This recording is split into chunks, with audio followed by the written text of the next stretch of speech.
পুনৰ এম্বুলেন্স দুৰ্ঘটনা। ৰোগী কঢ়িয়াই নিয়া এম্বুলেন্স পৰিল পানীৰ তলত। বৰ্তমানলৈকে জানিব পৰা মতে এম্বুলেন্সখনৰ ভিতৰতে এজনৰ মৃত্যু হয়। এম্বুলেন্সখন আছিল গোৱালপাৰাৰ পৰা গুৱাহাটী অভিমুখে। ৰংজুলি আৰক্ষী থানাৰ অন্তৰ্গত কাছাদল কালী মন্দিৰৰ কাষত এখন ব্ৰিজৰ তলত বাগৰি পৰি যায়। জানিব পৰা মতে ড্ৰাইভাৰৰ লগতে আৰু 5জন মানুহ সেই এম্বুলেন্সখনৰ ভিতৰত আছিল। তাৰে এজনৰ থিতাতে মৃত্যু হয়। বাকী কেইজন হস্পিটাললৈ লৈ যোৱা হয়।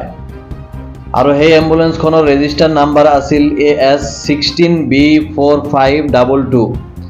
আৰু এই ঘটনাটো সংঘটিত হয় ৰাতি প্ৰায় 10:30 মান বজাত।